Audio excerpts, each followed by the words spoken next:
This episode may contain content that is not suitable for all audiences. Listener discretion is advised, especially for those under the age of 13.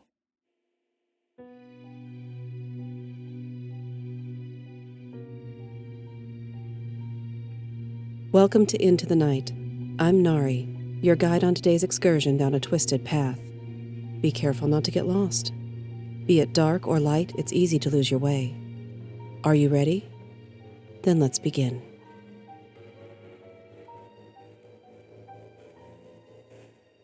An Ounce of Prevention, Part 2. The nurses paused for a moment. Yes, that's what I mean. I've heard stories on those crime shows about nurses or assistants killing patients. That's terrible. We could all get in trouble if that's what's happening. Exactly. We need to make sure none of this lands on us. I'm not taking the fall. This is a shitty job at a shitty hospital, and I'm not having my name dragged through the mud. Or go to prison. My world spun. Could Mo be capable of something like that? Could she kill people? I didn't want to consider it, but she had called it a special experience to be there when patients died. The nurses stopped talking, and I went back to stacking boxes. My mind played the nurses' conversation over and over. Sometime later, I jumped when a hand touched me on the shoulder. Whoa, Ted, it's just me. Mo stood there smiling. I didn't mean to scare you. You almost dropped that box. Are you okay? Yeah. Nothing's wrong. You just startled me. I looked all over for you before I found you in here. You need something? My voice had an edge to it, and I saw hurt flicker across her face. No, I don't need anything. I wanted to see if you wanted to join me in the cafeteria for lunch, or whatever eating in the middle of the night should be called. I looked at her. Her sweet voice and tender eyes were the same Mo I'd known for months. The idea of her killing anyone was unthinkable. I'm sorry, Mo. I didn't mean to sound sharp. I'm in a bad mood, and I shouldn't take it out on you. Nothing you need to worry about either. Yeah, let's go eat. We talked and laughed as usual, and I pushed the dark thoughts out of my mind. The next night, the nurses continued whispering about Mo anytime they had a few moments to talk amongst themselves. What they said angered me. Not about Mo, but that their only concern was making sure they didn't get in trouble if Mo poisoned or suffocated or did whatever they conjure her doing to patients. What about the patients? Didn't they care that the people were dying? It was no wonder they worked at the worst hospital in the area. They lacked empathy and compassion. Maybe the trauma of the job did it to them, or maybe they were just terrible people. I'm not sure which it was. The string of deaths continued, and each time, Mo was in the room, alone, when it happened. I needed to get to the bottom of what was going on, no matter how badly I didn't want to know the answer. 2 nights later, I watched as Mo crept into Mr. Crittenden's room. She looked both ways, trying to remain undetected as she went through the doorway. Quietly, I walked to the room and stood outside, listening. The heart monitor beeped, but then flatlined. I briskly stepped into the room and stopped, speechless. Kneeling over Frank Crittenden, Mo held her face over his, open-mouthed and inhaling deeply. When she saw me, she leapt from the bed, horrified that I'd seen her. Ted, I know this looks bad. Beside myself, I yelled, So it's true! She sobbed. No, what's true? What are you talking about? Ted, you have to believe me, please. Just let me explain. Don't turn me in.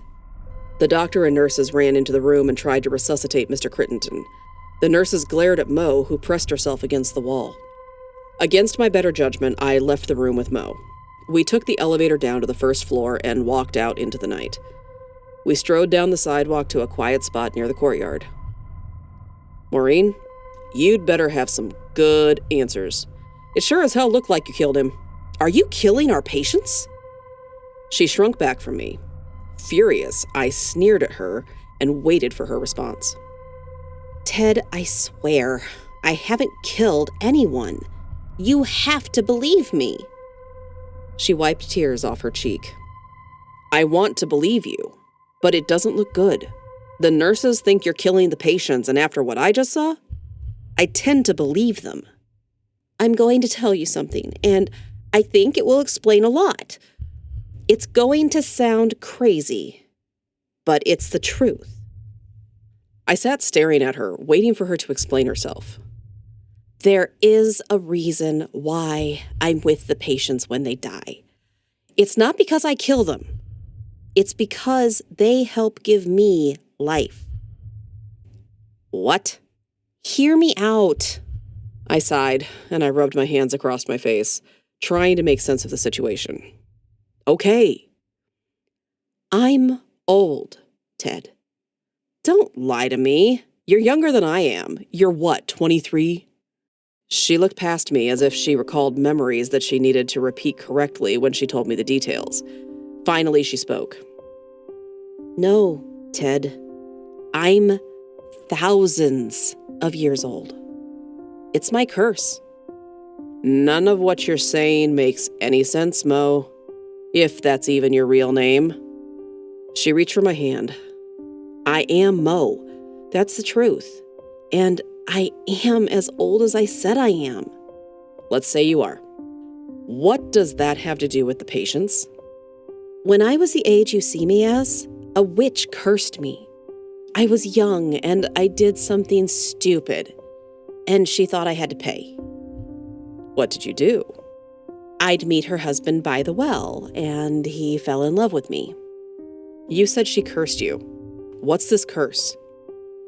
I will only remain young and beautiful if I consume an ounce of human souls each month. If I don't, I'll appear as old as I really am. That is a lot to believe. Are you sure you shouldn't have a therapist helping you?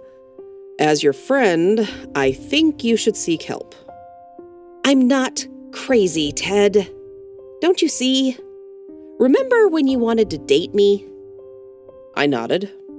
I wanted that too. I really do. But I can't. I can't ever have anyone love me because the witch's husband fell in love with me and I let him. I was flattered and foolish. I can never have someone to love. Why not? If you are able to stay young, why can't I love you? Because every day I turn old again. I can only stay young at night. We could never have a life together. I sat silently. Ted, this is my secret. Now that you know, I'll have to leave. I'll change my name and find a new hospital to work at. It's too dangerous here for me now. You should go back inside before you get in trouble. Goodbye, Ted. She squeezed my hand, then rose and walked away, looking back only once to wave. She disappeared under the light of the street lamp, and I never saw her again. So, here I am, an old man myself. And I know I don't have long to live, but you seem so kind to sit with me night after night. And I felt like now was the right time to lift this burden off my chest. I've carried it for too long. There are people, or at least one person, walking this earth who are cursed to be here throughout the ages. Mo is likely somewhere right now, waiting for someone to die so she can consume a part of his soul. If you don't mind, would you please sit with me a while longer as I drift off to sleep, so I'm not alone?